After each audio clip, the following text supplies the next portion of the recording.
শালগড়ায় BJP দুষ্কৃতীদের হামলার প্রতিবাদে পুলিশের দ্বারস্থ সিপিআইএম। শালগড়া এলাকায় পরপর বিজেপি দুষ্কৃতিকারীদের হামলার ঘটনায় উত্তেজনা ছড়িয়েছে। এই ধারাবাহিক আক্রমণের প্রতিবাদে এবং দুষ্কৃতিকারীদের অবিলম্বে গ্রেফতারের দাবিতে আজ উদয়পুর মহকুমা পুলিশ আধিকারিকের নিকট একটি দাবিপত্র জমা দিল সিপিআইএম উদয়পুর মহকুমা কমিটি। প্রতিনিধি দলে উপস্থিত ছিলেন সিপিআইএমের উদয়পুর মহকুমার সম্পাদক দিলীপ দত্ত, পার্টির নেতা নিতাই বিশ্বাস, প্রদীপ সাহা ও কাকুলি সরকার। দলীয় সূত্রে জানা গেছে, শালগড়া এলাকায় দীর্ঘদিন ধরে বিরোধী দলের কর্মীদের উপর একের পর এক আক্রমণ চালাচ্ছে বিজেপি ঘনিষ্ঠ দুষ্কৃতিকারীরা। প্রশাসনের নীরব ভূমিকার ফলে এলাকায় আতঙ্কের পরিবেশ সৃষ্টি হয়েছে। এই পরিস্থিতিতে অভিযুক্তদের দ্রুত গ্রেফতার ও এলাকায় শান্তি শৃঙ্খলা ফিরিয়ে আনার জন্য পুলিশ প্রশাসনের হস্তক্ষেপের দাবি করেছে সিপিআইএম মহকুমা নেতৃত্ব।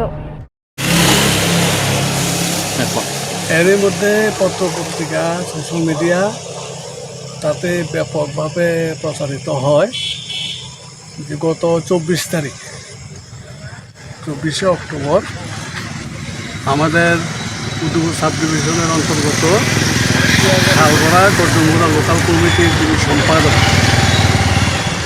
কমরেড নারায়ণ ঘোষ, ওনার বাড়ি বিজেপির কিছু দুর্বৃত্ত বাহিনীর দ্বারা আক্রান্ত হয়। ওনার বাড়িতে একটা নতুন বাইক ভেঙে ফেলা হয়। তাছাড়া ওনার ঘর ভেঙে ঢুকে সেখানে তার ঘরের আসবাবপত্র, আলমারি, গোদরেজ যা ছিল সমস্ত কিছু ভেঙে চুরমার করে দেয়। 15-16 জনের বিজেপি দুর্বৃত্ত বাহিনীর একটা গ্রুপ। এর একটাই অপরাধ, সে এই এলাকাতে সিপিআইএম পার্টি করে, সাধারণ মানুষজন যারা আছে তাদেরকে সংগঠিত করে, মিছিল মিটিং প্রোগ্রাম করে এবং এই সমস্ত কারণে সাধারণ মানুষ তারা আজকে পার্টির প্রতি আকৃষ্ট হয়, মিছিল মিটিং অংশগ্রহণ করে।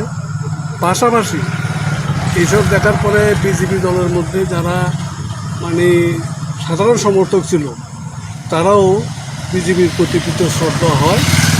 তাছাড়া গর্জনমুড়া, শালগড়া প্রায় সমস্ত এলাকাতেই যেভাবে দুর্নীতি, লুটপাট, কমিশন বাণিজ্য এ সমস্ত চলছে, লক্ষ লক্ষ টাকা এখানে লুটপাট করছে, এগুলিও নারায়ণ ঘোষ এবং আমাদের এখানকার পার্টি তারা ব্যাপক জনগণের সামনে প্রচারের মাধ্যমে মানুষ সত্য ঘটনাটা বুঝতে সক্ষম হয়। এর থেকে বিজেপি দুর্বৃত্ত বাহিনী তাদের মধ্যে যে হতাশা তৈরি হয়, তাতে করে নারায়ণ ঘোষ এবং এখানকার যারা আমাদের পার্টির কর্মী আছেন তাদের উপরে ক্ষুব্ধ হয়। এই সমস্ত ঘটনার পরিপ্রেক্ষিতে কমরেড নারায়ণ ঘোষের উপরে এই আক্রমণ সংঘটিত হয়েছে। আমরা ঘটনা যা জানলাম, আসলে পরিকল্পনা ছিল তাকে খুন করার।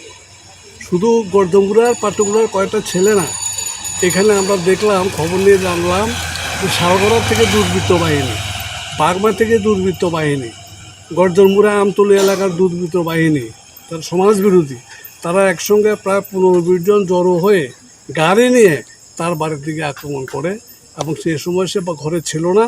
যদি ঘরে থাকতো তাকে নির্ঘাত মার্ডার করা হতো।